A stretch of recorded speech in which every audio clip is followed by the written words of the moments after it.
Alors, pourquoi vouloir organiser une exposition simplement autour d'une technique? Eh bien, c'est pour mettre le spectateur dans l'ambiance d'une atmosphère que l'on ne peut retrouver qu'avec cette technique de manière noire. Je m'explique. La manière noire a un gros avantage par rapport à toutes les autres techniques, c'est qu'elle offre un noir très profond et elle fait surgir des lumières par le grattage de la plaque, etc., qui sont presque de la photo. Certains diront oh, c'est quasiment de la photo.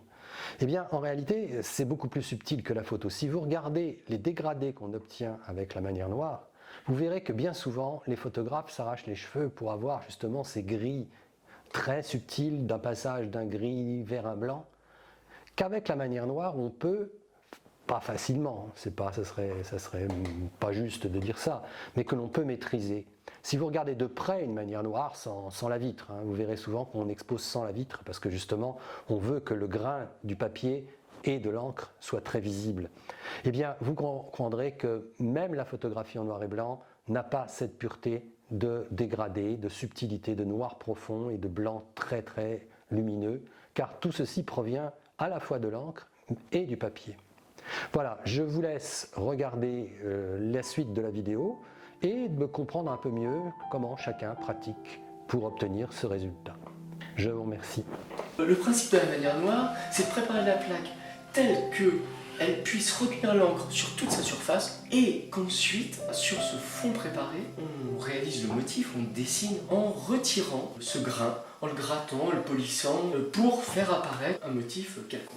Alors, l'état de base, malheureusement cette plaque elle est plus tout à fait dans son état de base, puisque c'est une plaque de cuivre tout à fait lisse, sur lequel j'ai déjà tracé un motif qui n'est pas du tout un motif décoratif, c'est un motif qui est destiné à me guider sur le travail que je vais réaliser sur cette plaque, donc de façonnage du grain. Et ce que je cherche à obtenir, c'est la plaque qui est là, c'est-à-dire une plaque, vous voyez, alors autant la première est tout à fait lisse, autant la seconde est devenue toute granuleuse, râpeuse. Alors comment on réalise cette transition de cette plaque lisse à celle-ci? Eh bien on le réalise avec cet outil-là.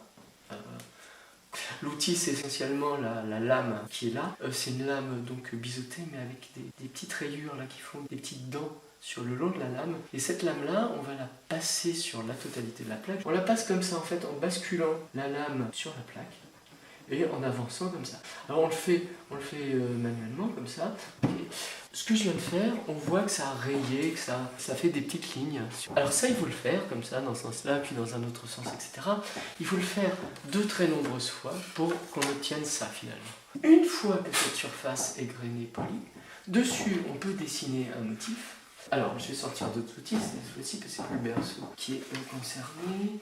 Ça c'est un grattoir, ça c'est un brunissoir. Donc, l'idée c'est de travailler sur cette surface grainée pour faire apparaître un motif. Et ce qu'on travaille, ce qu'on va gratter, ce qu'on va polir, apparaîtra comme plus clair. Et plus on insistera sur le travail, plus ce sera clair.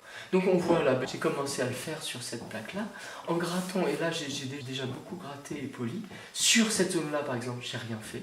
Donc on retrouve le grain, et au tirage, ce sera noir. Et ici, par exemple, je gratte avec un grattoir, je peux polir avec un brunissoir, en appuyant plus ou moins, etc. Et ça va me donner différentes nuances de gris ou de clair, disons, sur le tirage définitif. Voilà comment on procède, et plus on travaille, plus on appuie, plus on insiste, plus ça sera clair sur le tirage final.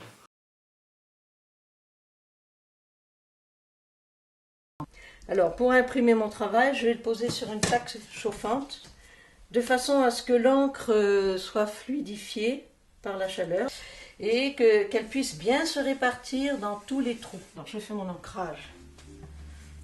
Je mets de l'encre sur mon cuivre et je fais en sorte... Alors ceci est vraiment l'étape où j'espère ne plus avoir à travailler beaucoup. Je veux dire, c'est une étape presque aboutie. Je vais faire ce qu'on appelle l'essuyage, c'est-à-dire que une fois que j'ai passé mon encre sur la plaque, je reprends encore une tarlatane. Et puis je vais enlever en fait le trop d'encre. de façon à ce que mon dessin apparaisse.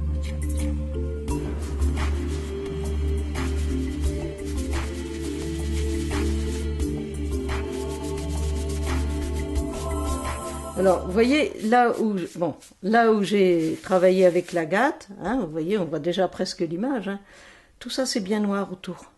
Hein, ça veut dire que ça c'était le travail premier. Et puis ensuite, tout doucement, je suis allée, j'ai fait du gris, hein, vous voyez, c'est légèrement plus clair.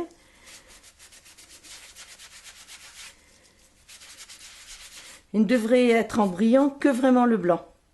Pour l'œil. C'est du papier pur chiffon, 300 grammes. Je prépare mon papier, je le mets à tremper.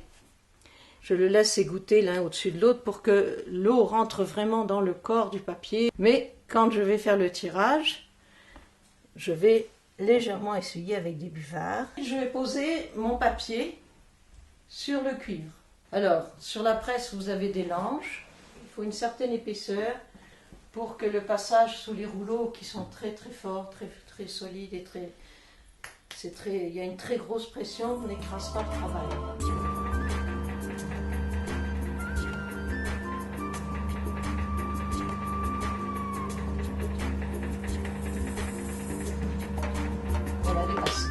Le rouleau a imprimé, enfin a poussé le papier, et le papier est allé chercher dans le cuivre tous les petits détails. Je sais que je vais encore retravailler un tout petit peu avec mon agate les blancs.